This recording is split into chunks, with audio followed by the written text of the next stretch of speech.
Kung ikaw ay naghahanap ng makakausap, Heartline. kung ikaw ay nangangailangan ng isang kaibigan, Heartline. daluyan ng iyong damdamin at daluyan ng iyong bawat saloobin. Heartline. Kung saan pinapakinggan ang iyong nararamdaman.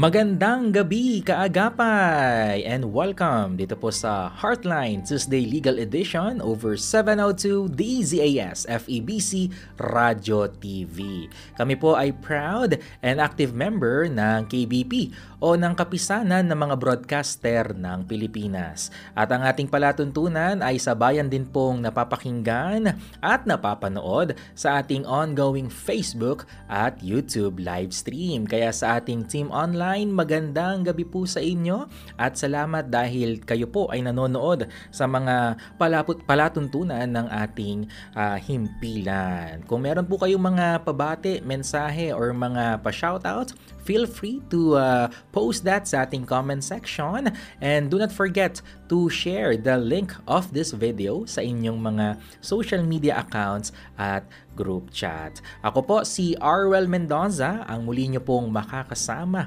ngayong gabi. Katuwang ang ating legal counsel for tonight. Kaya samahan nyo po kami hanggang alas 11 ng gabi. Sama-sama po nating sasagutin ang mga katanungang ipinadala ng ating mga kaagapay and at the same time, marami na naman po tayong matututunan ukol sa batas at sa kung ano na nga ba ang ating mga karapatan. At nais ko rin pong bumati ng magandang umaga, magandang hapon o magandang gabi sa iyo na isang overseas Filipino workers o OFW. Nasaang dako ka man ng mundo, ang dalangin po namin ay patuloy po kayong ingatan at palakasin ng Panginoon.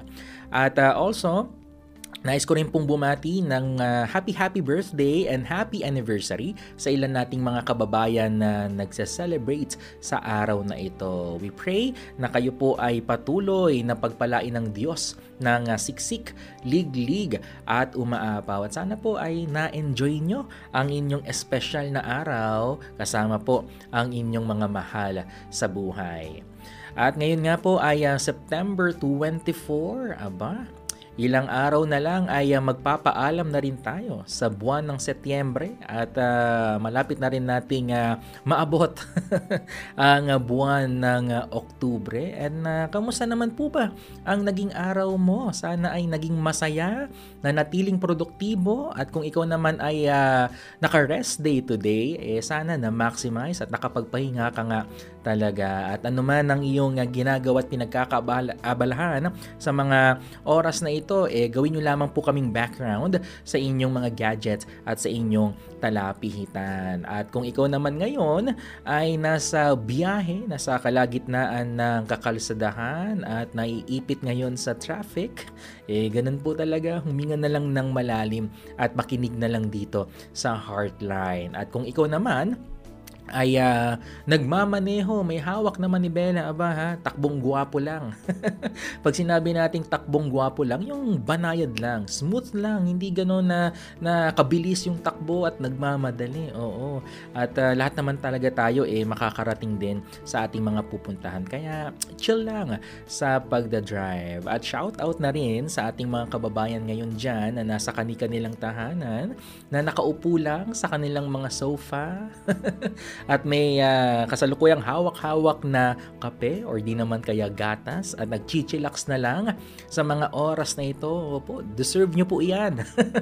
At kung ikaw naman ngayon ay nasa inyong balkonahe at nagmumuni-muni, okay na okay yan mga kaagapay. At yung iba nating mga kababayan dyan, ano kaya ang pinagkakaabalahan sa kanilang mga tahanan ngayon? Katatapos lang po bang mag-dinner?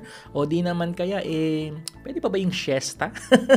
Kapag gabi, ayan, mga nagre-relax na lang. So salamat po dahil sa inyong oras ng pamamahinga ay kasama po ninyo ang 702 DZAS. And also shout out din sa mga empleyado natin dyan na kauuwi lang mula po sa kanilang mga trabaho. At katulad po ng aking nabanggit kanina, ay meron po tayo muling makakasama na isang legal counsel at I think hindi ko na kailangang ipakilala ito sa inyo dahil parang automatic na no kapag Heartline Tuesday Legal Edition siya na po ang madalas nating nakakasama, and we are always thankful dahil patuloy niya po tayong sinasamahan at malaking blessing po siya sa ating mga kaagapay na talagang naghahangad din at maraming mga katanungan, no, naghahangad ng sagot sa kanilang mga legal questions. Kaya makakasama na po natin muli ngayong gabi sa Heartline Tuesday Legal Edition ang ating suking-suki na legal counsel, walang iba kundi si Attorney Jojo Lacanilao. Attorney Jojo, magandang gabi po sa inyo. Hi, magandang gabi, Arwel. Magandang gabi po sa lahat ng ating taga-subaybay at lalo na dun sa mga nasa labas ng bansa. Sabi mo nga, good morning, good afternoon, good evening, no? Kung nasaan man kayong lahat. Salamat po sa inyong pagsubaybay sa amin sa Twi-Twi na. Yes, at salamat din po Attorney Jojo, bagamat nasa ibayong dagat po kayo, hindi hadlang yan upang hindi po namin kayo makasama tonight. At bago po natin simulan ang pagsagot sa mga nakalap nating mga katanungan, baka meron lang din po kayong mga nais i-greet or i-shout out ngayong gabi, Attorney. Yeah, yung aking pinakamamahal sa buhay na aking asawa, si Vivian, nag-birthday noong September 20. So, Wow. happy birthday, mahal. Happy birthday! Oo, sana hindi na tayo mamatay para habang forever na talaga tayong dalawa. Married kami for the last 42 years. So, Wow. matyagang-matyaga ang aking misis, no? Mhm. Ang isa pa, actually, yung aking nag-iisang manugang na babae. Kaya kami nandito ngayon sa bansang ito dahil taga rito siya. Happy birthday din sa September 26 naman. 2 days from now. So, dala-dalawa yung birthday. Kaya may mga celebration din kami rito sabay-sabay. So, happy birthday sa aking mga mahal sa buhay. At doon din sa mga nagbe-birthday na makilala natin siya. Yes, and again, happy birthday kay Ate Vivian at Vivian, oo, and praise God for 42 years ng inyong matamis na pagsasamahan at ako dito sa gilid mapapasana all na lang. Oh, yun naman talagang ultimate goal, 'di ba? Aabot ka rin diyan. Aabot din tayo sa tulong ng Panginoon. Pero sa ngayon habang single muna focus muna sa mga gustong ipagawa ng Panginoon sa atin. So happy birthday po. So, katulad ng dati, Attorney Jojo, marami-rami na naman ang mga nakalap nating mga questions at talaga namang susulitin natin ang ating time upang masagot lahat ng ito. So, to start with, ang ating first question dito, hello po, Heartline Legal Edition. Bumili po ako ng lupa.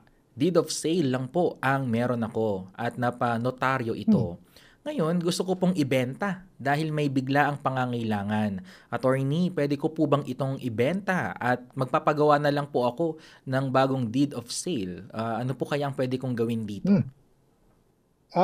Siyempre, pag binenta mo, kailangan may deed of sale. Pero ikaw naman, yung seller, saka yung buyer mo. No? Dati ikaw yung buyer, tapos may seller ka.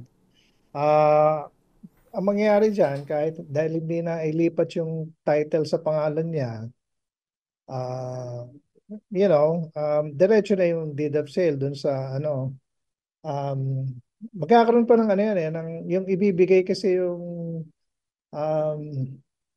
may step kasi na dapat yung di ko alam kung nasa kanya yung duplicates copy ng TCT, no, nung nung nagbenta sa kanya, kasi dapat yan yung pag nabentahan ka ng lupa, ibabayaran mo kagad yung BIR niyan in about a month. Pag hindi mo binayaran yan, may penalties yun no? So, pwede mong ibenta for sure kasi sa'yo naman yun. Kaya lang, may mga penalties ang babayaran dahil hindi na bayaran yung BIR. So, yung susunod na buyer, ang mangyayari siguro noon, makikideal siya dun sa dating seller, no? Kasi magiging pangalan na nung buyer, iba ng buyer kasi yung title nandun sa nandun sa dati pa, no? So para mawala ng hindi magkaroon ng penalty. Otherwise, Dahil may ganon, magbabayad ng penalty sa BIR yan eh. Kasi Mhm. nag-skip. Pwedeng yun. Ang sagot lang is pwede. Yun Pwede nga lang, may naman. mga complications Mhm. about talking with BIR. Kasi dalawang deed of sale, hindi na-register yung isa. Mhm. Therefore, baka hanapan ng penalty. So, tapos yung ako siguro sasabihin ko, gawin na lang diretso ng ang deed of sale will be from the original seller, yung dating nagbenta sa kanya. Tapos pero ang babayad ng pera, kukunin niya, no? Yung ating nagtatanong ngayon. Mhm. Kasi siya nagbayad bayad na siya, I suppose, no? Hindi naman pwedeng bayaran yung dating seller niya. So, Mhm. yun lang yung medyo complicated yan dahil hindi kaagad ni-register, hindi kaagad nabayaran yung BIR, capital gains tax. Mhm. So, at some point, may babayad sa capital gains tax. Hopefully, hindi na siya. Ang mangyari lang, magdediretso ulit yung dati niyang seller tsaka yung buyer niya ngayon. So, Mhm. silang dalawa, medyo may pag-uusap ng gagawin sila. Pero pwede namang ibenta. Mhm. Yun nga lang, may mga complications na kailangan ayusin dahil may complications sa taxes Mhm. at ultimately pagpapalit ng title. Mhm. So yun yung kailangang i-double check din nitong ating question Mm. sender bago niya tuluyang ibenta itong kanyang nabiling lupa. So to reiterate sa ating question sender, pwede pero kailangan mo nang siguraduhin na bayad nga itong mga remaining taxes sa BIR para naman okay at maging smooth din yung pagbebenta nyo ng So, lupa. paalala ko lang dun sa lahat, no, Opo. yung lalo na yung mga bumibili, no, 1 month within, the next month, no, within ng pagbilihan, deed of sale, may date yan Mhm. Kailangan magbayad ka na ng capital gains tax. Kung hindi, papatungan niya ng penalty ng BIR. Mhm. So, wag nating patagalin yung deed of sale kasi minsan parang, may deed of sale na ako, pahinga na ako. Okay, kahit na hindi mo na ilipat yung titulo sa pangalan ko. Pero tumatakbo yung BIR, no? Mhm. Yung iba, parang dinidelay yung date ng purchase. Pero pagka nagkaroon na ng date, kaya linotaryo mo na, meron ng pumapatak na kaagad yung period na i-impose ng BIR yung penalty pag hindi ka nakapagbayad. So, Mhm. tandaan po natin yun. Alright, and thank you for that reminder, Attorney. Dako na po tayo sa ating susunod na katanungan. Good evening po, 702 DZAS. Tanong ko lang po, ako po ay dating pastor ng isang Hmm. simbahan. Ngayon po, nag-separate kami dahil sa kadahilan ng meron pong irregularity yung gawain po ng may-ari ng aming pinagdadausan ng Hmm. church service. Nakaipon po kami ng mga gamit at ibang mga materials dito sa church katulad ng mga instrumento. Ngayon, Hmm. umalis na po kami at puro paninira lang po ang naririnig ko. Una pong dahilan dahil ito pong may-ari ng aming lugar konektado daw po sa mga politiko. Isa sa naging problem ay dahil ginagamit po ng member namin yung church para makakuha ng tupad. Gamit po ang name ko at ng Hmm. simbahan. Attorney, sa ganito pong sitwasyon, ano po kaya ang pwede namin gawin at paano po namin mababawi yung mga gamit doon sa simbahan? So, parang Hindi, hindi. ay, nagre-rent sila, di ba? Opo. Of Mhm. course, lahat ng gamit ng kanila yon Mm. Kukunin nila yon, wala Mhm. namang problema. Mhm. So, dapat yon kunin at hindi yan pwedeng sabihin ng may-ari ng pinag-uupahan nila na hindi sa amin to. Hindi po. Yun po yung property nyo, mga personal properties po yun Ang mga pinag-uusapan lang dyan, kung meron kayong ginawang bagong toilet, for example. Mhm. Kasi yun, ano na yun, hindi mo na pwedeng tanggalin yun, masisira na yung building, no? Part na ng property. Pero may compensation din yun Kung meron kayong ginawa na hindi nyo naman, nasa contract din Aru, no? Kasi Opo. sa contract nakalagay yan normally pag may ginawa ka, tapos hindi mo naman pwedeng tanggalin iwan mo na yun, sorry na lang, kasama na sa property na inipuan mo yan. May mga ganon. Pero definitely in personal property like organ, or electric guitar, Mhm. instrumento, di ba? o computer. Hindi. Kaya ang may-ari nun yung lessee, no? Sila yung Mhm. lessee. Of course, they can always get it. Pwede naman nilang hingin yun, pakiusapan nila. Hopefully hindi yun kinukuha ng basta-basta lang. Kasi kung kukuha niya yun ng hindi naman sa kanya,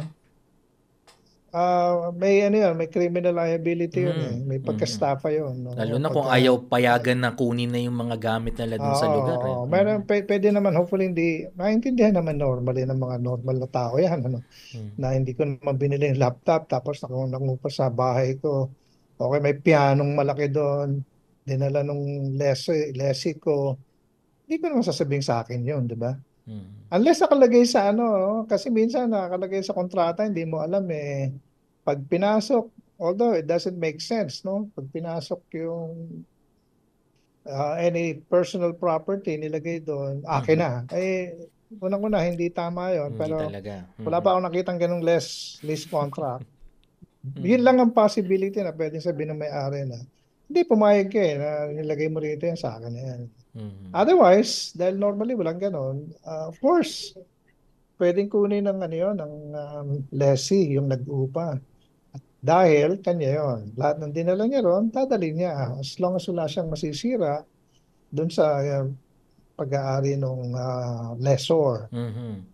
Merong pinagawang bago, kung nasa contract yun, kanya na yun. Kasi hindi mo naman pwedeng baklasin, for example, nagpatay ko ng toilet, hindi mo pwedeng baklasin yun. Diba? Mhm. Hindi. You Andun na yun understand eh. na in-incorporate mo na yun doon sa Mhm. real property. So, Mhm. yun po yung, tingin ko parang simple lang naman po yung tanong. So, yun po yung sagot. Pwede Mhm. po, kunin nyo at sa inyo po yan. Yes, dahil sarili niyo pong property 'yon at hindi pagmamay-ari nung owner nung inyong Mm. lugar na pinagdadausan ng inyong gawain sa simbahan. Itong susunod nating katanungan ay may kinalaman naman sa school dahil itong ating question sender ang sabi niya dito, shinare niya yung naging experience ng kanyang anak sa loob ng eskwelahan. Yung teacher po ng kanyang anak nasumbong nasumbong dito sa ating question sender na hinihila di umano yung buhok ng kanyang anak kapag may ibang ginagawa. Hmm. Tapos nung idinulog nung ating question sender doon sa admin ng school, sinabi di umano na nagsisinungaling daw yung kanyang anak. Mm. Paano po Mm. kaya ang pwedeng gawin dito, attorney? Well, tama naman na kung naakusahan ka, siyempre sasabihin ng teacher, hindi ko naman ginawa yan. Mhm. Hindi naman totoo yan. So it's a matter of evidence, no? Meron bang nakakita? Normally, isipin mo, may naka-video ba niyan? Kasi kung wala, it's talagang the child's word against the teacher's word, no? So Mhm. paano ka kung ikaw yung magde-decide, ikaw yung principal, paano ka magde-decide? Oo. Pag walang ebidensya, syempre, wala kang magagawa na sasabihin mo, hindi natin matuloy kasi wala naman tayong dinideny, wala naman tayong evidence, kahit testimonial evidence na one or two or three, four na kaklase niya sasabihin po, talaga nakita ko po, hinila po yung buhok. Ganun talaga yun. So, yun po. Kung wala kayong ganun, mababaliwala yung reklamo ng anak natin. Mhm. Kasi kung ilagay mo yung sarili dun sa sapatos ng teacher, syempre ayaw mo rin naman di ba? Kung sasabihin lang ng iba, ay sinabunutan, parang gano'n, no? Mhm. Sinabunutan ho ako ng teacher ko. Tapos Mhm. wala ka namang ebidensya. Pwede ka lang gawa ng kwento. Mahirap naman yun, di ba? Mahirap, So yes. we all operate na may evidence. Mhm. Kung wala kasi, talagang wala pong magiging reklamo, wala pong basehan, Mhm. Hopefully, pag naulit, kailangan may nakakita. Hopefully, may mga kaklase siyang magsasabi na, ay, totoo po, nakita ko po. Mhm. At kung Otherwise, wala. parang tapos Mhm. na po ang boxing. Kasi wala po Oo. tayong mapatunayan. Word Yes. of one Mhm. person against the Mhm. word of another. So, yung Mhm. nag-accuse always has the burden to prove Mhm. what he is or she is alleging. So, just parang ganun lang po. Otherwise, Yes. kawawa naman yung mga irereklamo, no? Wala namang bahisa yan eh. Basehan, Natanggal oho. sa trabaho, hindi po pwede naman mangyari yan eh. O kaya Mhm. i-suspend, hindi naman pwede mangyari yun. Kasi ang babalikan naman nung natanggal ng teacher na walang ebidensya, babalikan yung may-ari ng school. Mhm. So that's Kasi how justice works, no? Kaya yeah. Mhm. Yun po. Tignan Kaya nyo lang, hopefully, kung talagang totoo yung sinasabi ng anak nyo, mhm, magkaroon ng ebidensya at tama. some point na yung Mhm, teacher na, o ibang reklamo. mhm, Kasi pag dalawa na yung nagre-reklamo, siguro tatlo na, medyo mahirapan ng tanggihan ng teacher yun. Kasi mhm, parang naging habit na niya at mhm. may nagsasabit siya, ginagawa niya yun. So kung meron mga CCTV na maaari po kayong ma-provide Yes, ayan. or meron kayong mga classmate nung inyong anak na Mm. kaya makapag testify din na talagang nangyari ito, then yun po ang pwede nyong gamiting evidence ukol nga po dito sa inyong concern. So katulad ng nabanggit ni Attorney Jojo, kung walang ebidensya, mahihirapan po talaga na makapag-desisyon dyan ukol nga po sa naging sitwasyon po ninyo.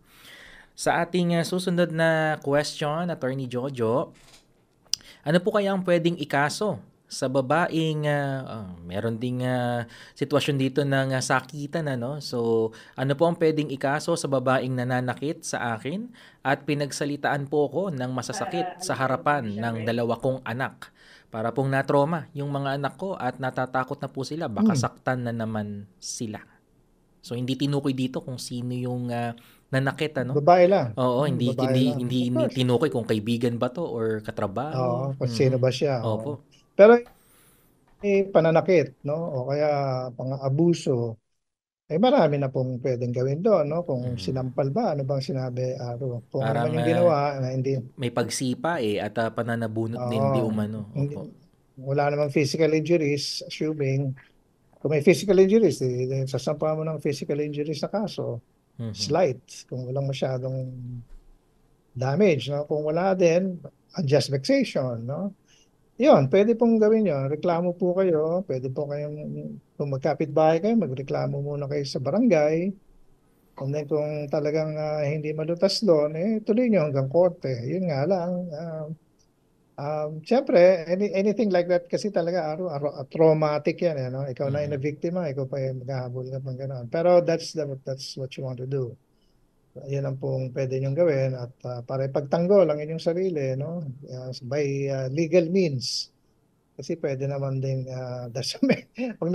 hopefully hindi mag-escalate, no? Na away-away tuloy-tuloy. Ayaw naman nating sabihin. Pero of course you defend yourself, di ba? Any defense is okay, no? Kasi ano yun, okay sa batas yun, no? Mhm. Ano yun, hindi yun makakatulong yun sa ano mo, sa defense yun, defense, pwede yan. Mhm. Pero wag na sana umabot din. Sana. Pero kung may Mhm. legal na gawin, yun, pwede mo kasuhan po. Sumbong sa barangay muna. And then later on sa court kung hindi maayos. So Mhm. yun ang sagot natin. Okay, salamat po. Sa ating next question, attorney, hingi lang po ako ng legal advice dahil bukas po, hearing na namin at kinusuan po yung aking asawa ng act of lasciviousness at Mm, ayaw naman na po ituloy ng complainant yung kaso pero naakyat pa din sa mm. korte kaya nawarrant na po siya. Bukas na po yung hearing niya, ano po bang ma-advise niyo po sa amin? Sabi po kasi ng complainant, iuurong na niya yung kaso bukas. Sa atin daw siya para ipasa yung desistance na po gawa nung Affidavit of una. desistance. Gawa na nung una pa Ah, lang. May chance pa po bang so, ma-dismiss? of course, oo. Ang worry ko, baka hindi natin alam, sabi niya hearing, no? Pero pwede kasi nasa fiscal level pa lang, no? Mhm. Nagreklamo siya sa fiscal, tapos pwede niyang iurong, no? Pangalawa, siya naman yung pinaka-biktima, di ba? Mhm. Kung umabot sa court yan, mag-affidavit of desistance siya, bahala na yung court kung ano ang sasabihin ng court. Pero normally kasi, pag yung victim mismo, lalo na acts of lasciviousness yan, Mm. yung victim mismo ayaw na mag-pursue, wala nang kasing evidensyang ipapakita laban sa kanya ng prosecutor, no? Kasi ayaw na niyang mag-testify eh. Mhm. So normally, nangyayari doon, hindi uma-attend minsan, kasi hindi umattend ng 3 beses yung witness at hindi na ma-prosecute ng prosecutor. 3 times, three hearing dates. Inaano na yun minumove yun for provisional dismissal naman no? So meaning, dismiss muna Mm. natin to Mhm. for 2 years, tapos within 2 years, pag bumalik yung complainant, tuloy natin. Pag hindi na, final dismissal na. Kaya lang you wait for 2 years. Ganun ang nangyayari dyan eh. Ang tagal din So, pala, attorney, ano? ang tanong lang niya, may Mhm. pag-asa? Of course, meron naman. Lalo na kung yung complainant, hindi na mukhang interesado mag-pursue. Mhm. At may mga kaagapay tayo dito, attorney, might be wondering, ano po ba itong act of lasciviousness? Maaari niyo po bang i-define at ipaunawa sa ating mga tagapakinig at taga-subaybay ngayong gabi? Well, sabihin lang natin, hindi yung rape, no? Pero yun yung malalaswang ginawa sa isang babae by force, intimidation, Mm. mga bagay na ginawa niya na ayaw ng babae, no? Pinwersa siya, in-intimidate siya, at iba't ibang bagay, niloko siya, whatever. Yun. Pero short of rape, no? Rape kasi is, ano yan no? Dalawa, sexual intercourse o sexual abuse. Mhm. Basta hindi umabot doon, acts of lasciviousness yun. So, hinipuan, o pinilit, Mhm. hinalikan or something. No, normally, ganun yung mga acts na yun no? At ayaw yun walang consent yun. Walang consent, yeah.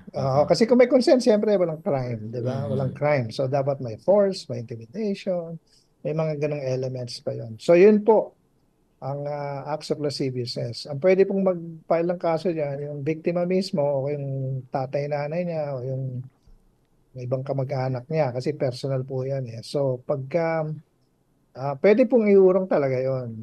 Pag Mhm. pinatawad siya, iurong. At kaya may pag-asa pa na maayos yan kung ayaw na nung complainant na mag-complain. So, yun Mhm. para dun lang sa ating specific na tagatanong, doon sa hearing, di ko alam kung fiscal yung sinasabi niya or sa court na mismo, no? Meaning final na yung quiz. I mean, the complainant can always back out. Aha. Pag ayaw na niya, nahirapan na yung fiscal na i-prosecute yan kasi wala na siyang ipe-present ng evidence, di ba? Mhm. Wala yung complainant Ayaw na Anong gagawin ng fiscal? Mhm. So, dinidismiss talaga. Fiscal level, didismiss nila yan And Mhm. then, sa court naman, kung nakasampa ng gano'n, the court, minsan, didismiss ka agad kung may affidavit of desistance. Kung wala naman, pag hindi umattend ng tatlong hearings yung witness, mainly yung complainant, nakukuha po yun ng provisional dismissal. Mhm. Dinidismiss na yun ng court. Pero Mhm. within 2 years, kung hindi nag-file ng case ulit, ipa-final dismissal na yun. So, tapos na yung kaso. Gaano po ba kabigat yung parusa kapag ito ay napatunayan na nag-commit ka nga itong act of lasciviousness? Hindi ko alam yung specific, pero may Mhm. kulong ka ng ilang taon din yun. Hindi yun, Matagal din, ano? depende. Mhm. Matagal din yun. Opo. Hindi yun 1 month lang. Mhm. I don't think 6 months lang no? Mhm.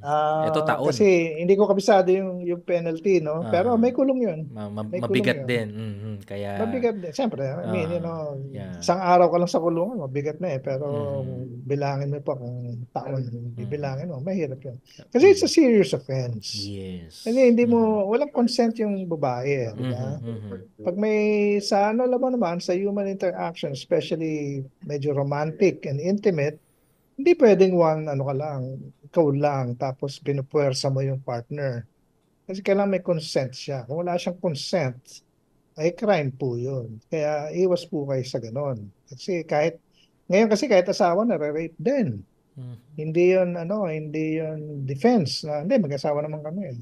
May consent pa rin kailangan na ipakita para maging consensual yung acts. So acts of Mhm. lasciviousness doesn't involve sex or um, parang isang type ng sex kasi any penetration no, of any human orifice. Mhm. So hindi lang yung sexual organ ng babae, kundi yung iba pang organs na pwedeng i-penetrate. No? Mhm. Mhm. So in that definition, pwedeng maging victims din ng lalaki. Yeah. Mhm. Kasi yung orifice, pag pinilit din, walang consent. So, yun ang development ng batas ngayon. No? So, Mhm. yun ang without sex, acts of lasciviousness is almost the same Mhm. elements, pero acts lang siya. Yeah, na Hindi siya walang umabot dun sa consent, ano? sexual Mhm. abuse. Mhm. Okay. Sa ating susunod na katanungan, attorney, ang sabi ng ating question sender, magandang gabi po. Ako po ay nagtatrabaho sa isang food stall sa mall. At Hmm. meron po akong customer na lalaki na nung una, Hmm. Akala ko, regular lang na customer at pabalik-balik sa aming store para bumili. Napansin ko na every time na kumakain siya, laging nasa isang side lang siya ng aming stall. At kumakain siya doon at lagi pong nakatingin sa amin nung kasama ko. Pero kami po, ini-ignore lang po namin. Pero halos araw-araw na po siyang bumibili at halos 5 oras po siyang tumatambay sa aming stall, sa tapat ng aming stall. At lagi lang po siyang nakatingin sa amin. Attorney, medyo uncomfortable na po kami. Meron po ba kaming pwedeng ikaso sa kanya? Kasi if ever kasi yung mga tingin po niya, pakiramdam namin, nababastos kami. Sinusundan rin po kami. At ang concern ko lang po dito, mahirap po kasi makipagtalo sa customer. Baka kasi kapag hain po kami ng reklamo, mabaligtad po kami. Ano po kayang pwedeng gawin natin? Exactly. Mahirap din kasi unang-una kung wala namang aksyon, no? Minsan kasi akala mo tinitignan ka, yung pala hindi naman. Mahirap kasing anuhin yan no? Medyo gray no? Area. Wala kasing ginagawa yung tao na actually masasabi mong masama Nakatingin yan. lang Okay, hinawakan ka or kinausap ka. Hindi sila kinakausap no? May stalking na hindi mo pwedeng sundan. Hindi ko alam kung hindi naman sila binabastos din, no? Una po, kung nasa mall yung inyong stall, sabihan niyo po yung guardia ng mall siguro. Pero ang hirap pong sabihin na binabastos kami nito Okay, kausapin niyo mismo yung tao na baka pwedeng ano sabihan. ba kailangan niyo. Sabihan po ninyo kasi kung nanonood lang siya, siguro may crush siya. Minsan gano'n, di ba? Posible I suppose din. mga babae at lalaki yung customer, babae at mga I suppose gano'n, I'm supposing it, I may be wrong. Talk to him. Kasi kung may mga suspicion kayo, sabihin po ninyo, pwede ho ba na wag niyo ho kaming kasi bumibili customer din. Yes. Ngayon, kung meron time element na kailangang stall naman, hindi mo naman pwedeng akuin yung space na yun for 5 hours, di ba? So, pwede yung policy na siguro after 1 hour at most, di ba? Kasi ang stall, ano naman kinakain doon, no? Kung hindi po, patulong kayo sa police or sa security guard sa mall at sabihin nyo na medyo nuisance na tong taong to. No, pwedeng gamitin yun na paalisin siya at hindi ho siya nuisance na di ba? Ang hirap tagalogin ng nuisance pero I think we understand that. So yun po pwede niyong gawin. Pero criminally kasi ang alarming dito, Attorney Jojo, nabanggit kasi niya sinusundan. So hindi natin alam kung paanong sinusundan na baka yun, after niya doon sa duty niya, baka sinusundan pa uwi. So hindi natin alam. So baka well, nakadagdag okay. din yun, Attorney. Sa Pwede siya concern. magsumbong tapos maghanap siya ng pa-TRO niya or yung maghanap siya ng restraining order sa court, no? Pero alam mo, Aro, napakahirap ding no? Napakahirap ding i-prove noon, no? Lalo na kung hindi naman sila nag-uusap. So, pero yan ang mga possibilities. Pag talagang nakikita niyo sumusunod na to hanggang sa bahay ko, nag-tricycle na ako, nag-jeep na ako, nandiyan pa rin. Ayun, I think may possibility file a restraining order para this guy will not follow you anymore. Pwede yan, pwede pong gawin yan. Pero ang kahirapan nitong nangyari, wala pa siyang tinatawid na criminal no? Wala pa siyang Kaya ang maganda, sabihan muna. Kasi even sa restraining order, kailangan pakita mo rin na binabastos ka nitong taong to, di ba? Kaya dapat meron ka rin ready ka rin sa mga evidence na ibibigay mo sa korte. So, yun po una niyong gawin, sabihan niyo, pag nandun sa stall nyo, more than 1 hour necessary to eat. Tambay na talaga, pwede nyo nang sabihan siguro yung mall guard. Okay, kausapin nyo na, nagiging kailangan ho namin itong space kasi ganyan, lalo na kung may mga customers na iba. So it takes some steps Yes. But I feel like you need to tell him exactly. Kasi minsan, alam mo, nami-misinterpret natin din, it's hard to assume na yung taong to may intention, gusto niya nakikita niya, hindi, hanggang doon lang naman siya, hanggang tingin lang naman siya. No? Kaya susundan niya ng konti, hanggang sunod lang siya kasi may crush siguro siya. ano yun eh, wala pang criminal liabilities pa yun eh. No? Pero may be annoying. So, pag umabot na doon na talagang nuisance na, pwede niyong pa-restrain yung tao na hindi lumapit sa inyo. Mhm. Tapos doon naman sa lugar nyo, kung pinahog niya isang silya for 5 hours, you can ask mall guard or you can ask himself, no? Pwede ho bang balis ka? And then from then, makikita natin kung ano pa yung gagawin ng tao. Kasi ngayon, parang bitin na bitin ba? O, Mhm. ano yung nakagad? Kasi walang prueba, tsaka Opo. walang cause. Ano yung Mhm. cause of action mo? Why are you going to do that? Wala pa yun, hindi pa umabot doon. So, tsaga lang po. Hopefully, hindi umabot sa kung ano man yan. So, those are the possible ways para ma-prevent kung ano man yung nasa isip nila na pwedeng gawin itong taong to. Makalma Mhm. sila ng konti. Baka mamaya naging kaibigan pa nila, di ba? Who knows? Yeah. So, ganun lang, Aro. Wala Mhm. pang gray pa yung area na yan. So, hindi pa Yes. natin malaman kung ano yung pwede talagang gawin. Mhm. Okay, salamat po attorney at mga kaagapay. Kayo pa rin po ay nakikinig nood dito sa Heartline Tuesday Legal Edition over 702 DZAS FEBC Radio TV. Muli, ako po si Arwel Mendoza at kaagapay, ikaw ba ay merong mga katanungan or any legal concerns na nais mong idulog sa ating legal counsel? Maaari po kayong magpadala ng inyong mga katanungan at mensahe sa aming Facebook page na 702 DZAS-FEBC Radio kung saan page po kayo nanonood ngayon sa ating team online. At kung ikaw naman ay radio listener, maaari po kayong mag-text sa aming numerong 0916-296-6620. Again, 0916-296-6620. At tuloy-tuloy po tayo sa pagsagot sa mga katanungang ating nakalap. For our next question, attorney, ako po ay 16 na po at 23 anyos naman po ang aking Hmm. boyfriend. Recently Mhm. ko lang pong nalaman na buntis ako. 2 buwan na po Nako. akong buntis. Ngayon, pakiramdam ko parang ayaw panagutan ng aking boyfriend ang itong pagbubuntis ko. Hindi na rin po siya nagre-reply sa mga messages ko. Attorney, sino po kaya ang pwedeng lapitan para humingi ng tulong since minor de edad pa po ako?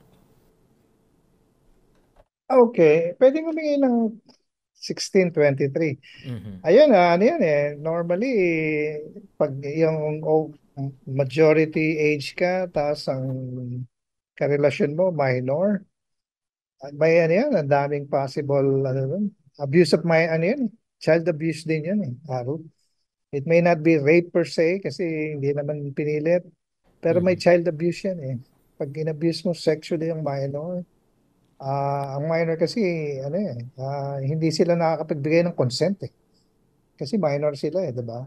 Kaya delikado yung mga ganyang relationship eh. I hope Mhm. naintindihan yan ng mga, ano, lalo ng mga kalalakihan, ano, na may girlfriend na ang bata, tapos, you know, may benefits, tapos turns to this. May crime aspect pa nga yan eh, doon sa ating, ano. Ngayon, ang dami niyan, ang daming possibilities niyan.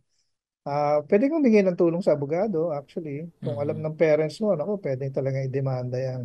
Kahit di alam ng parents mo, pwedeng i-demanda yung lalaki na yan eh. Oh, okay. Ano yung Kasi hindi pwedeng pwede yung ginawa isampa niya sa nun. kanya na kaso, attorney?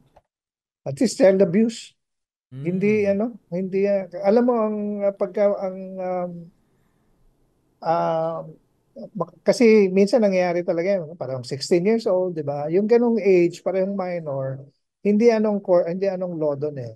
Pero pagka mas matanda ka sa doon sa minor talaga, na 3 years at least. Mhm. Ano yun, talagang parang presumption, no? Teka muna, child abuse to.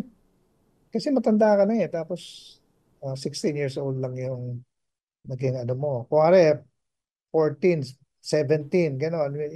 Minsan nangyayari sa magbo-boyfriend yan, di ba? Mhm. Ang babata, nagbo-boyfriend, tapos may nangyayari, okay, may child abuse, okay. Pero yung tinitignan ko, hindi, para pa kayong bata, magkalapit na kayo ng age, hindi masyadong kinukonsider yan as child abuse. Eh.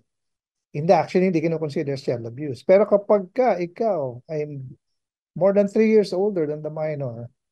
16 ito, 19. O kaya above 18 ka na talaga. Teka muna, minor yung relasyon mo, nangyari yung sex or whatever, anong nangyari sa inyong dalawa, child abuse yun at the very least. Kung may consent, hindi ka rin makakalusot, di ba? Kung walang consent, nako, lalo na. At napakadali naman sabihin ng bata, hindi ko po binigay yung consent ko, napilit lang po ako. Kung yun ang totoo. Kaya So, attorney, number one, kaya attorney, 'di ba, mariinding tinututulan ng ating law yung halimbawa sa eskwelahan na dapat hindi talaga magkaroon ng romantic relationship between the teacher and the student. Attorney. Definitely bawal. Kasi child abuse yun eh. Kasi yung teacher na yun, di ba? Tapos normally minor naman yung mga ano mo. Pero kung college na, unethical yun. Yeah. It may not be criminal, pero definitely unprofessionalism yun. So unethical yun. Natatanggal din sa trabaho yung, at least natatanggal sa trabaho yung mga at stake yung gumagawa ng license gano'n. ng teacher. College na, di ba? 20 na yung student. Ako yung professor, siyempre meron akong konting ascendancy ako doon. I can abuse that no? So, hindi yun pinapayagan. Pero ito, pag ganitong kaso, child abuse, kung ako yung abogado, malalaman na ng abogado, child abuse yan kaagad. Kasi 16, nabuntis mo, 23 ka, naku po. Child abuse po yan. Kaya pwede po yun. No? Ngayon, meron pang damages yan. Kung sakali mang, aside from that, pinangakuan siya, ipapakasal siya, tapos di siya pinakasalan, yun na may damages din ina-award dun So, yung mga bata, unang-una ingat din kasi you have no business, sorry pero if I may say this as a father, as a grandfather, at 16 years old, you have no business naman din. Makipagrelasyon sa 23. I don't know whatever happened to the parents, no? Kung bakit hindi nabantayan, pinayagan ba? Kasi it's just really, minsan kasi may puppy love, di ba? Sa high school, may mga girlfriend, di ba? Opo. Minsan, hindi mo maiwasan minsan yon. Kasi magkakasama sila rin parati. Pero yung ganyan na medyo, baka na, 23, di nagtatrabaho na ba to? College na ba to? Tapos going out with a 16-year-old girl, siyempre kung ako yung parents, tayo na, hindi pwede yan.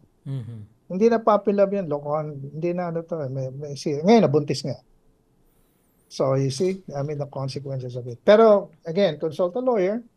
The lawyer will actually see it quickly na child abuse ang nangyari dito kasi nabuntis.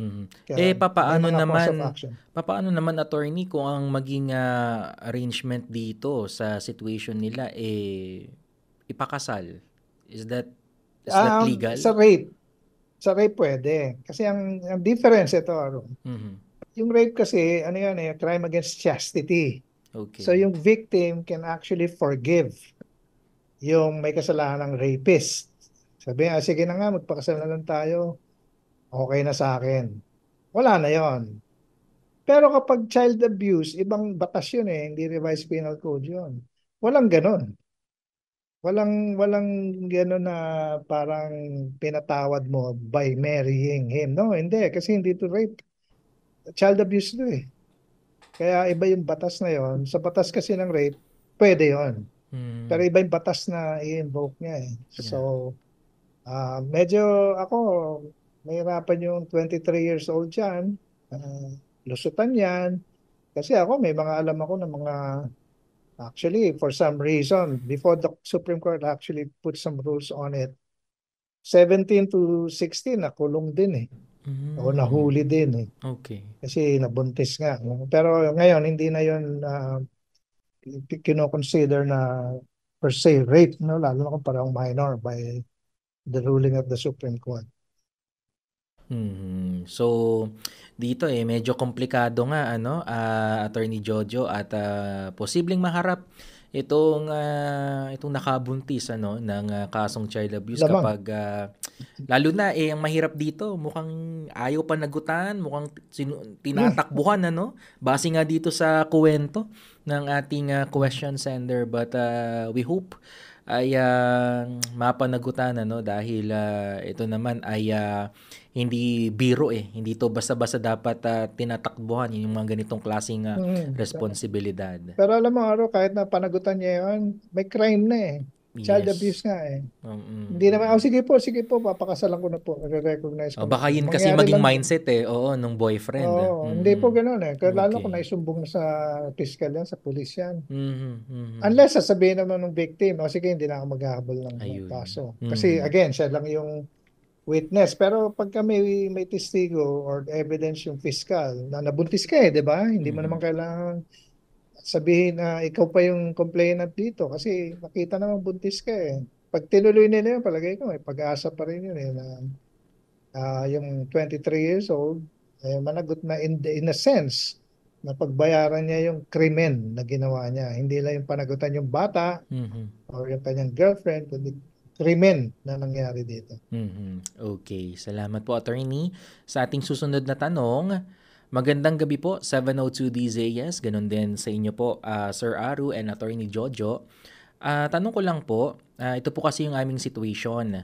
Nag-down payment po ako ng mahigit 30,000 piso sa isang abogado for my annulment. Pero wala pa pong nasisimulan na hakbang, even yung filing or whatsoever. Mga advice lang po ang nagawa niya at ang mga conversations namin sa chat. So ngayon, mag-iisang taon na at ang gusto ko po sanang mangyari bawiin yung pera ko kahit kalahati man lang. Ang alam ko, may karapatan ako na singilin yung abogado dahil wala pa akong napirmahan na kontrata. And we based on trust daw kasi nasa abroad ako.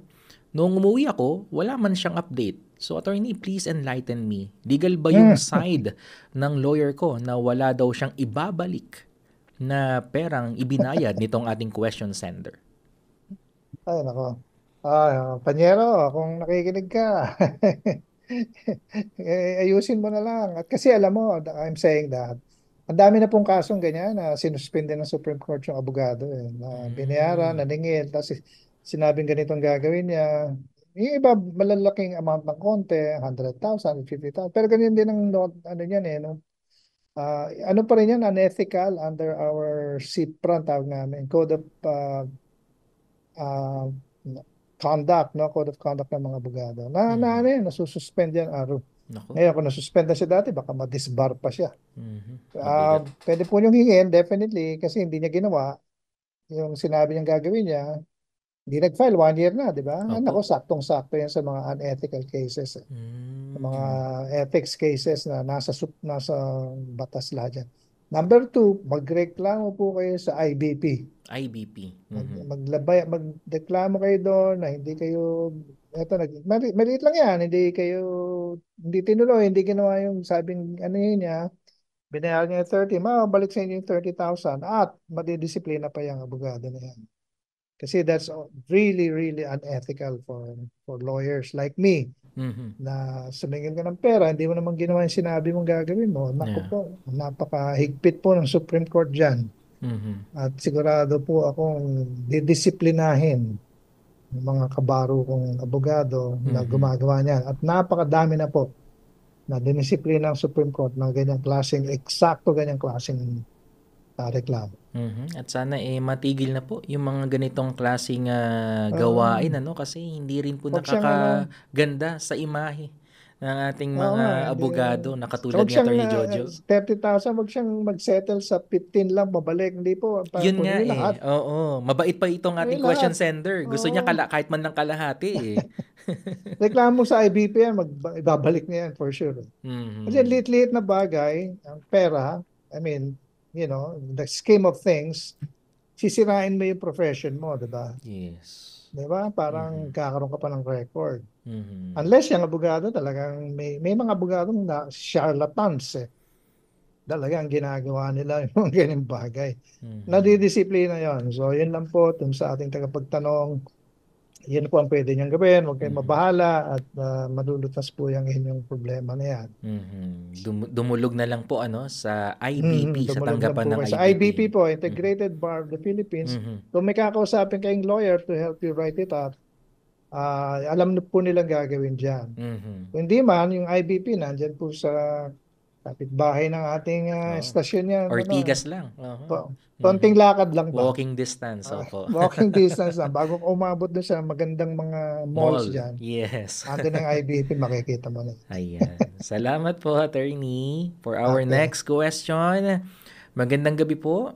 Meron pong pinaampon sa amin na sanggol, pero hindi po kami Ito na naman. dumaan sa legal na proseso. Ay, nako. Ang kondisyon po ng pagpapaampon is sagutin po namin yung bills ng nanay sa check-up, even yung panganganak, at nanghingi rin po yung ina ng pera na panimula na aabot sa 20,000 pesos.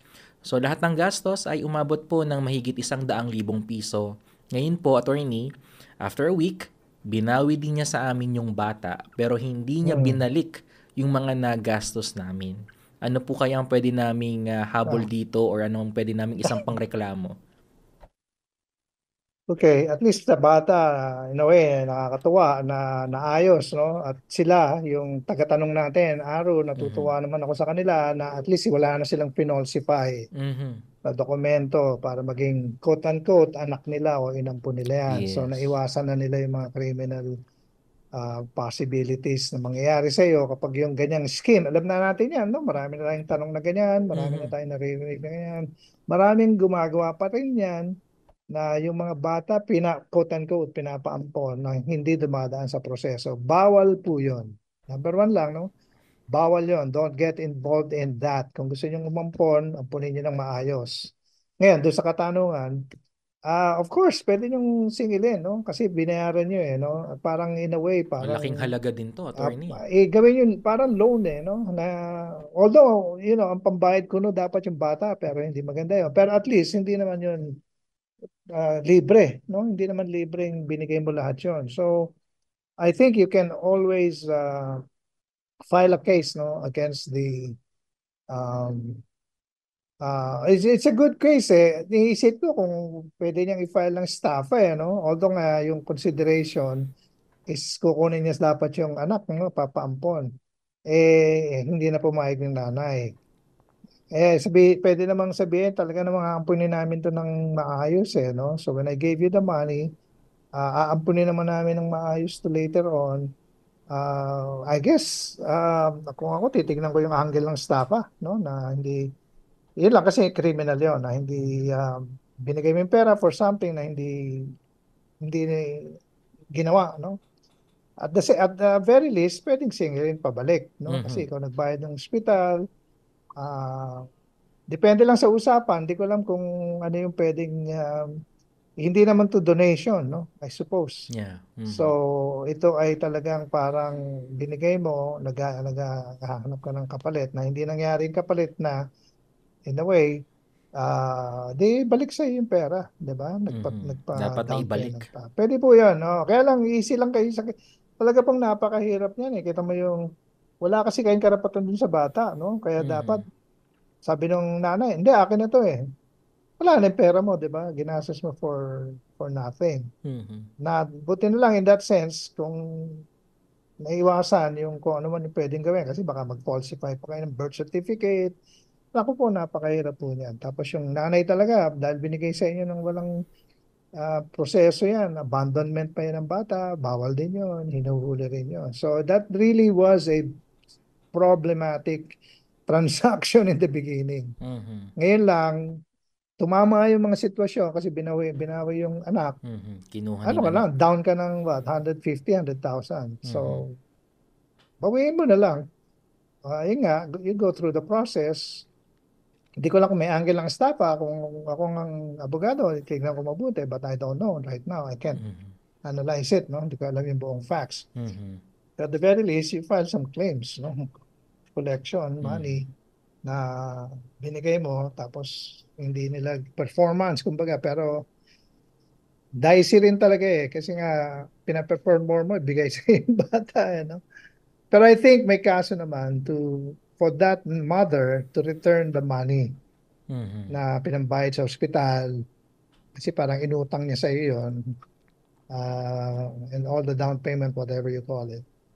May Mhm. possibility. Although I need to know all the facts to be able to say, okay, tama, you're on the right. Kasi the whole situation actually, Aru, sorry na lang po sa nagtanong, no? The smacks of hindi ayos sa umpisa, no? The whole Mhm. transaction was Hindi not really in-acknowledge naman nila going to na be hindi okay. talaga legal yung naging Hindi proseso. legal. Mhm. Mahirap no? So, ang hirap Mhm. mong, minsan pag nakapasok ka sa illegal, ang hirap ng bawiin talaga yung Mhm. nawawala sa'yo. Kasi pwede kang balikan on some points na although wala pa naman silang hopefully, no? Pina-falsify or sinasabing Mga gagawin nila. documents. So Mhm. yun po, I'll try that and maybe that's an answer to you. Kasi hindi natin alam but suddenly hindi binigay, tinuloy nung nanay, no? Meron ba silang hindi nagawa? No, I don't know. So Mhm. many things then, saka variables that should be looked into by a professional lawyer para makita kung ano yung course of action na pwedeng Mhm. ihabol, mabawi yung 100,000. Mhm. Totoo nga, Attorney Jojo, dahil marami rin po sa mga kababayan natin, nakakalungkot man, pero marami sa mga kababayan natin ang ginagawa po ito, na ipapaampon, tapos kapag lumipas lang ilang linggo, bigla na lang din nilang babawiin dun sa umampon. And natatandaan ko nga, Attorney Jojo, meron nga nag-trending din na film sa Netflix ganito mismo yung istorya. Hmm. Oo, na pinapaampon yung kanyang apo, kunyari, tapos after how many weeks, 'di ba?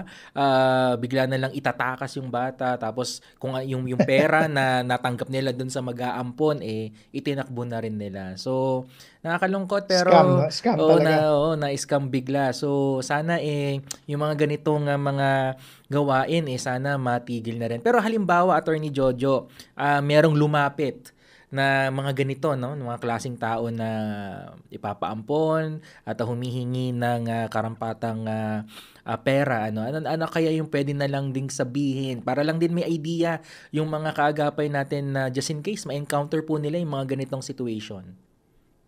Kung tunay na ganun, meron naman ganun tunay. Kaya nga lang, kailangan pareho kayong willing to go through the process, di ba? Mhm. Don't, Tama. you know, ikaw yung aampon, of course, lahat expenses sa'yo, pag-apply ng petition for adoption, ikaw lahat yun, no? Ngayon, kung meron gustong at some point, tutulungan mo yung pamilya kasi mahirap naman talaga, well, just don't do it ahead of time siguro. Ayusin mo muna yung proseso.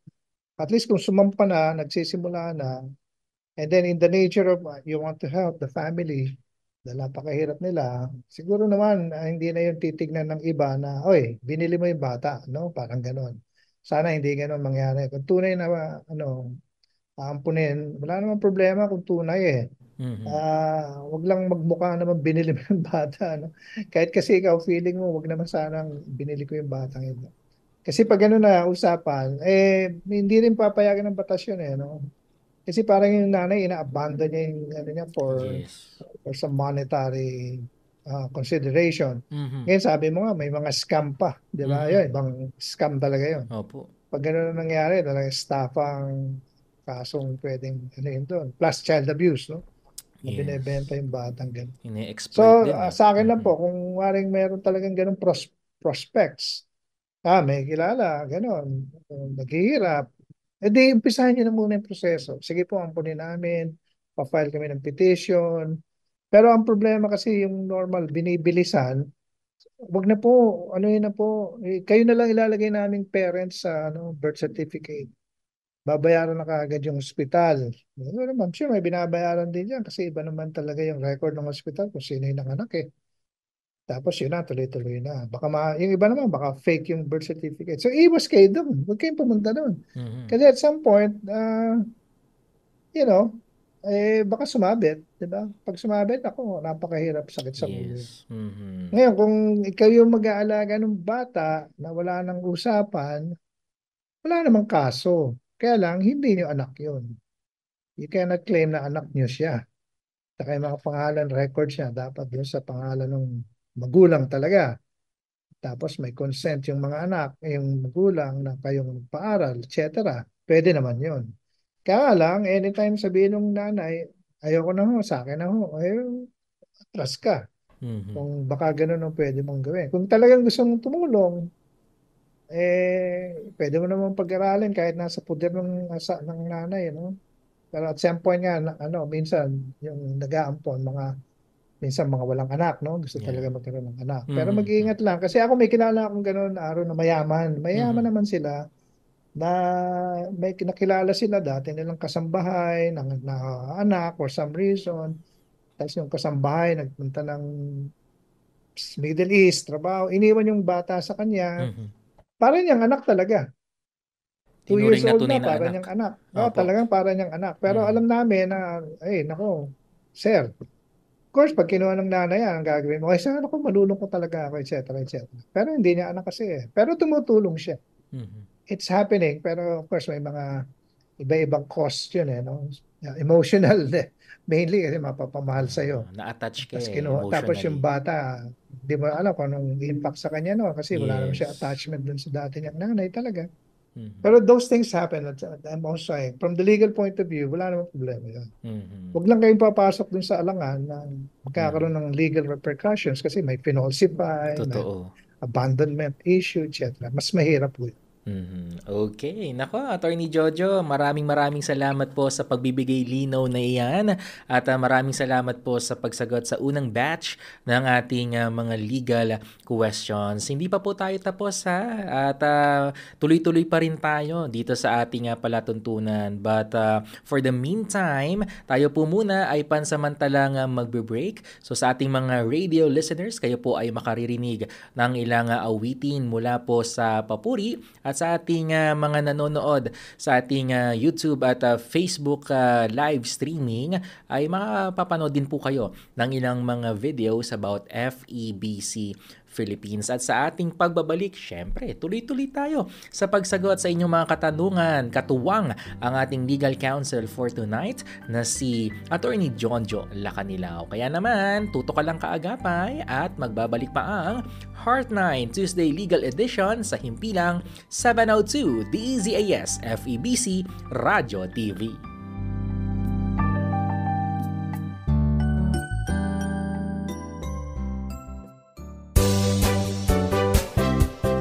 Mga kaagapay, may bagong GCash QR code ang FEBC Philippines para mas mapadali at mapabilis ang pagpapadala ng donations gamit ang GCash. Kung hindi pa po kayo pamilyar sa GCash, ito po ay isang mobile app na pwede ninyong gamitin para magbayad ng bills, bumili ng load at magpadala ng pera. At ngayon, mas madali na ring makakapag-donate gamit ang bagong GCash QR code ng FEBC Philippines. Ang bagong QR code ay matatagpuan sa ating website, febc.ph, pati na rin sa official social media pages ng FEBC Philippines. Kung nais ninyong mag-donate gamit ang GCash, siguraduhin isave at iscan ang ating bagong QR code. Ito ay isang magandang paraan upang makibahagi sa ating misyon para mas marami pang maabot ng mensahe ng pag-ibig ni Hesukristo. Maraming salamat po at pagpalain kayo ng Panginoon.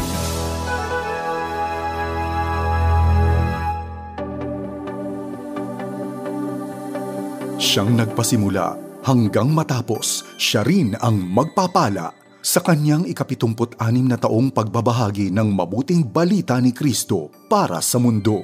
Ito ang Far East Broadcasting Company Philippines.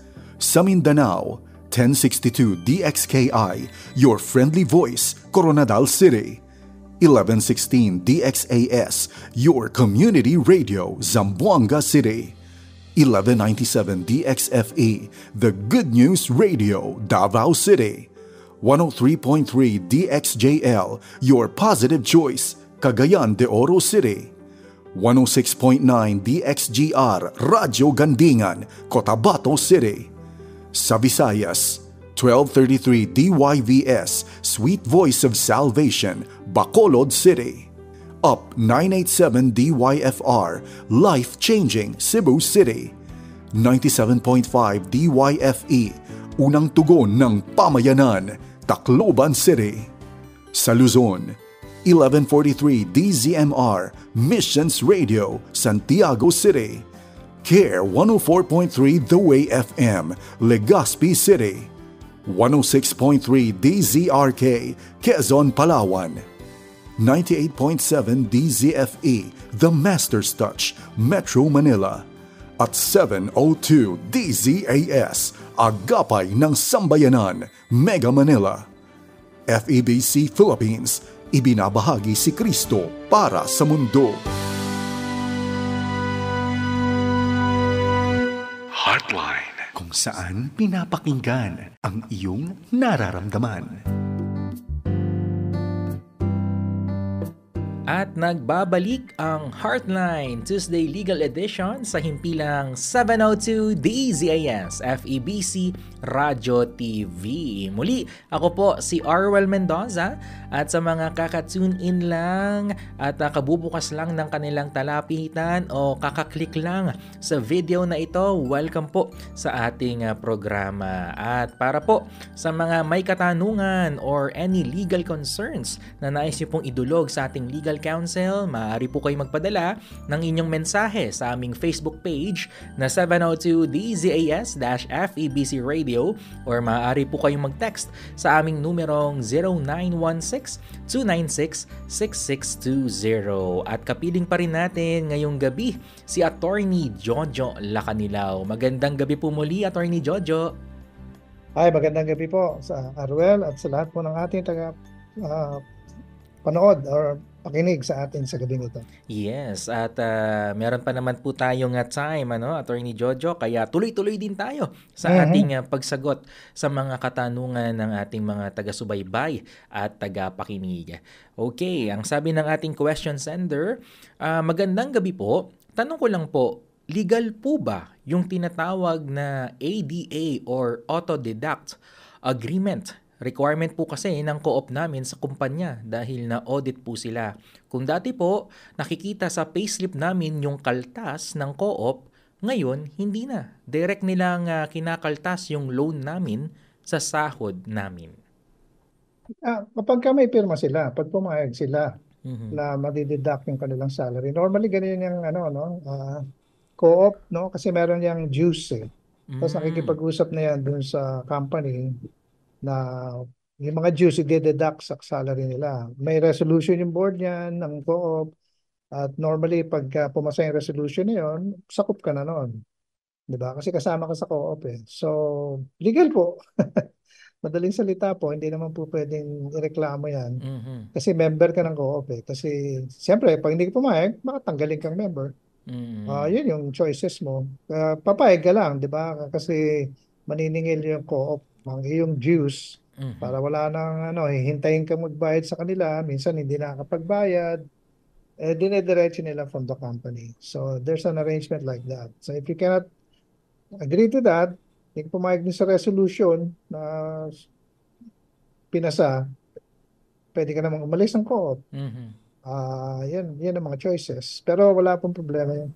Yeah, and I think hindi naman magpo-proceed yung loan kapag hindi mo naman pinirmahan yung agreement na yan, 'di ba, Attorney Jojo? So talagang kasi malamang sa loan agreement nakalagay yun eh. Andun na yun. Kuwari nag-loan, co-op na. member ako, 'di ba? Opo. Tapos yung context ito loan hindi lang yung dues. Opo. Para kung kanina dues lang yung loan. Ay, nakalagay yun sa loan agreement na automatic deduction yan. Pumayag ka doon, pumirma ka doon. Ini-implement nila yan, tuloy-tuloy yan. Kung hindi ka pumayag, baka hindi ka naka-loan. Kasi yun yung kondisyones nila para mabayaran ng co-op. So, to answer the question, yes, legal po itong auto-deduct agreement and makikita naman yan sa inyong mga documents, yung mga kailangan yung pirmahan bago kayo makahiram ng pera, lalo na kung ito ay magmumula po sa co-op. So, sa ating susunod na question, ito naman ay may kinalaman sa pagiging fur parent o yung mga nag-aalaga ng mga pets. Opo. Ang sabi dito, hingi lang po ako ng legal advice tungkol po sa mga aso ng aming kapitbahay. Nasa loob naman po ng bakuran nila yung kanilang pet. Kaya lang po, nasa harapan po ng bahay namin yung dumi. So, naaamoy namin po yung dumi ng kanilang mga aso. Saka yung mismong aso po nila hindi napapaliguan. Kinausap na po namin sila patungkol doon pero hindi pa rin po nila inaalis at hindi pa rin po pinapaliguan yung aso. So, ano kayang magandang gawin para dito? Barangay po, ilapit po niya sa barangayan, no? Normally kasi, alam mo, hindi ko alam kung saan yan, ano? Sa Manila kasi, for example sa atin, some parts of Pasig, no? Apo. Yung mga pet owners, very responsible, di ba? Pag sinusundan nila, winawalk nila yung kanilang mga pets, especially aso. Pag dumumi, dinadampot yun eh, no? Karanasan ko yan kasi pet owner din ako dati eh. Pagka umihi, kahit sa kalsada, yan, inispray pa ng tubig yun eh, para mawala yung amoy, no? Normally kasi responsible talaga dapat ang pet owners. So nagkataon na maraming hindi responsible na pet owners, lalo na in a neighborhood like that. Anuhin po ninyo sa barangay, no? Idulog po ninyo at hopefully magkaroon ng konting rules on how to handle yung mga dumi ng aso. Pwede namang maglabas ang barangay ng parang ordinansya nila na lahat ng may pet aso, responsibility na linisin yung dumi ng aso nila. Tama lang yun eh. Kasi mangangamoy yung buong barangay kung hindi yun gagawin. No? Tapos yung aso hindi naliligo. Yeah. Minsan kasi mga owners di rin naliligo yata araw. Kaya ang aso kasi, to be honest about it, hindi naman din kasi yung ligo, ano yan eh. Hindi yan parang tao eh. Kasi yung aso, araw-araw. Hindi pwedeng araw-araw kasi meron din silang mga sinisikret na something na talagang minsan umaamoy yun. Importante yun for their skin health. Kaya hindi natin alam kung ano yung cause ng pangangamoy ng isang aso. Normally kasi pet owner din ako dati. Minsan kahit di mo paliguan, hindi naman yung mga ngamoy eh. Actually, kasi normal naman sa aso yun eh. Wala namang health requirement eh in the wild for dogs to take a bath. Wala naman yun eh. Ang nangyayari is that yung mga aso na yun, kaya nangangamoy yung mga aso, nahihigaan nila yung dumi nila. Both yung dumi at saka yung ihi nila. Kaya pag nangangamoy yung mga aso, that's when you need to linisin sila. Pero hindi yung natural state. Sa akin, hindi naman ako vet hindi yung natural state nila will bring that odor. Kasi hindi naman lahat ng aso may amoy, di ba? Totoo po. Ang aso natin, may pet tayo, nasa bahay pa nga minsan eh. Katabi pa nga sa pagtulog eh. Opo. Hindi pa naman pinaliliguan yung araw-araw, to be honest about it eh. I had a pet, pero hindi naman naliligo yan araw-araw eh. Pero yun yung cause. Pag nangangamoy, minsan hopefully, pag gano'n, nilinisin mo yung aso. But, so that's part of the consideration siguro sa barangay kung anong pwedeng gawin. Pero mostly, siguro importante how to handle yung mga waste, yung mga dumi. Para malinis. Otherwise, hindi magiging hygienic yung iyong kapiligiran. So may punto naman na pag-usapan ng community through the barangay. So yun po suggestion, puntahan niyo yung barangay niyo. Para doon mas madali, may ordinance kaagad sila na okay, kapag ikaw ay may aso, dumumi ang aso mo, kailangan ikaw maglinis niya. Kung hindi, mumultahan ka namin. Kami maglilinis, pero may multa ka. Yes, so doon nagsisimula yung usapan. So hopefully umabot doon at magkaroon ng kaayusan. Kasi pag masangsang, mahirap talaga, di ba? Mahirap mabuhay sa iyong bahay na naaamoy mo yung kapitbahay na pets. Totoo yan, Attorney Jojo. So, let us be considerate sa ating mga kapitbahay. Actually, hindi na nga lang sa aspekto ng yung mga dumi ng ating pets. Siguro, maging considerate na rin tayo sa ilang mga aspekto katulad ng pagpapatugtog ng malakas. Iwasan na po yan. Even yung mga nagvi-video, alam naman natin na meron ng mga ordinansa, no? Na kapag lumagpas na ng 10 p.m. at patuloy pa rin nag-iingay, pwede na po kayong bisitahin or sitahin ng mga pulis or ng barangay. So yung mga bagay na kailangan nating i-consider at isipin din natin yung ating mga kapitbahay dahil ang hirap namang tumira sa isang community na lahat kaaway mo. So yun na lang, para na lang sa ikapapayapa ng inyong community. Yung mga kahit yung mga ganitong maliliit na bagay sana makonsider din natin, maging considerate tayo sa welfare naman ng ating mga kapitbahay. And sadyang napakabilis ng ating time, Attorney Jojo. So mag-entertain na lang po tayo ng ating last question. Dahil itong ating kaagapay, na umihingi po siya ng legal advice ukol dito sa tinatawag na rent-tangay. Ano kaya itong rent-tangay? Rent-tangay yung sinasabi niya. So, ito, shinare niya, attorney, dahil nagrenta ng 2 sasakyan sa magkaibang renter at na-set up sa pagbebenta o sinanla yung mga sasakyan at ang nangyari, nahuli. Naibalik naman sa may-ari yung mga sasakyan.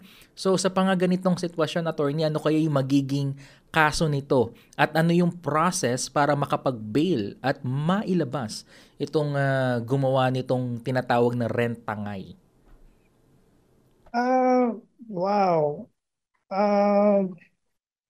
Pwedeng estafa, which is bailable. No, kaya mabe-bail talaga yan. Kasi hindi naman yan yung mga heinous crimes. Heinous crimes lang naman yung hindi pwedeng i-bail. So, pag sinampa mo ng kaso, niloko ka no? Deceit yun no? Swindle talaga yun, no? Rent kung wari, tapos tinangay na, binenta na. Maraming ganyang kaso, pero sigurado may karampatang yan, criminal prosecution yan. I would think estafa would be the easiest one. Hindi ko lang alam kung may specific law, special law, that will actually cover that, no? So, yun, yung bail kasi pumasok yung tanong, pagka nahuli yan, sasampa ng kaso, siyempre pwede siya mag-bail kasi hindi naman heinous crimes yung nangyari. Kaya bailable naman po yan. So, yun, lalabas siya under bail. And then, hopefully, hindi siya maging fugitive, no? At magtago. Kagaya nung marami nating naririnig ngayong mga araw na doon. Tumatakbo sa mga arrest warrants and all. So, yun po pero yung attorney, mako-consider din ba? Kasi naisip ko lang din, dito sa naging situation ng ating question sender, mako-consider din ba na carnapping yung nangyari dito? Hindi. Kasi yung carnapping talaga, may kasi violence parang tinakbo yun no? Opo. Na sinira mo o kaya din tinutukan mo. Pero hindi, nirent yun So, it started with a legal contract. Okay. Na rental, no? Tapos hindi mo na binalik, no? So, personal property ng isa. By swindling him, swindle ang lalabas, di ba? Staff. Mahirap kung ganun yung scenario, mahirap ipasok ang carnapping doon. Okay. And salamat po sa paglilinaw na yan, attorney. At salamat din po sa pagsagot sa lahat ng naging katanungan natin for tonight. And nasa huling bahagi na po tayo ng ating talakayan, attorney. And as we wrap up sa ating mga sinagot na mga questions, ano na lang po yung mensahe na nais niyo pong ipaabot sa ating mga tagapakinig at taga-subaybay tonight? Kanina lang yung medyo lumutang ulit yung issue ng adoption, no? Na simulated, no? Fake. Payo ko lang po talaga sa lahat ng nakikinig sa atin, umiwas po tayo doon. Kasi po napakarami po kayong gagawin na papasok sa paglabag sa batas. Hindi po yun ang tamang procedure. Alam ko yung process talagang medyo mahirap. Kasi talaga naman pinahirapan ng batas yung basta lang sa kapakanan ng bata kasi no, na basta lang yung bata ipapasa sa ibang tao na baka yung pinagpasahan nila lalo pang maabuso yung tao. So the government comes in, yun ang national interest natin na pangalagaan yung mga bata. Talagang dadaan po tayo sa process. At part ng proseso na yun, pinag-aaralan po talaga yun ng social worker na ito ba match ba to? Kasi mahirap ilagay mo sa isang sitwasyon, hindi match. No? Gusto lang magkaanak, yung pala hindi naman sila pwedeng magpalaki ng anak kasi magulo or something. No? There's something there na hindi para sa bata. So dumaan po tayo doon. At I know it's difficult, pero if you go there, iniwasan niyo yung mga lahat ng bagay na pwede kayong mabalikan, no? At napakahirap po nun. So yun lang, wag nating madaliin kasi minsan yung yung illegality minsan dahil nagmamadali, no? Dahil gustong i-shortcut. Gustong shortcut yung ganito, hindi ko nagagawin yan kasi mahirap yung batas magulo yan. Pero in the meantime, pagka sumabit, problema ka ngayon, di ba? Magtatanong ka ngayon, anong gagawin ko? Nangyari na sinortcut mo. So, yun yung ating mga paalala. Ang batas po pwedeng gamitin para sa ating kapakanan, pero wag po nating abusuhin na tayo magiging biktima rin dahil hindi natin sinunod ng maayos. Kasi ultimately tayo rin yung naging nanlabag sa mga dapat na gawin na tama. Yes, at laging isaalang-alang mga kaagapay, anuman ang ating mga gagawin, lagi po nating isipin na idaan ito sa tama at legal na proseso. And with that, Attorney Jojo, muli po namin kayong hihilingan na ipanalangin ang ating mga kaagapay. Okay, pray po tayong lahat. Salamat po, Panginoon, sa gabing ito na pinagkaloob mo sa bawat isa sa amin. Karoon kami ng oras upang pag-usapan ng mga kahirapan ng ibang tao sa batas, mga pagdududa, at sana nawa, Panginoon, ang programa namin ito ay nakatulong sa kanilang konti sa pagtingin sa mga problema na hinaharap ng bawat isa. Pagpalain mo, Panginoon, bawat isa nangangailangan, tuloy ilangin namin pagkaloob mo kanilang pangangailangan sa tuwi-tuwi na. Salamat sa FEBC, DCIS, kanyang ministry, tumulong sa mga tao. Salamat sa mga taong ginagamit mo dito, again, nila Arwel at mga taong nasa likod ng programang ito. Yes, Lord. May your name be glorified sa lahat po ng aming gagawin sa pangalan ng Jesus. Amen. Amen at amen. Once again, Attorney Jojo, maraming salamat at tiyak marami na naman po sa ating mga kaagapay ngayon ang maraming natutunan at natulungan na masagot at mabigyang linaw ang kanilang mga naging katanungan. Mag-iingat po kayo dyan, Attorney Jojo, and see you po next week. Kayo rin po mag-ingat. Salamat po at see you next week. Mga kaagapay, atin pong nakapanayam at nakapiling ngayong gabi ang ating suking-suki na legal counsel na si Attorney Jojo Lacanilao. At dito na rin po pansamantalang nagtatapos ang ating palatuntunan sa gabing ito. Maraming salamat sa iyo, kaagapay, na nakinig nood sa amin. At syempre, tayo rin ay nagpapasalamat sa ating mga nakatuwang sa broadcast, ang ating mga kasamahan dyan sa Bukawe transmitter sites, ang ating mga production technicians, ang ating mga kasamahan dyan sa RTV, at salamat din kay Lourdes Magtunaw na siyang na bumuo nitong ating episode, and also nagpapasalamat din tayo sa ating mga broadcast engineers. At susunod na po mga kaagapay ang programang Reflections. Magkarinigan po muli tayo sa susunod na Martes, same time, same frequency. Ako po ang inyong nakasama, Arwel Mendoza, para sa Heartline Tuesday Legal Edition sa Himpinang 702 DZAS FEBC Radio TV.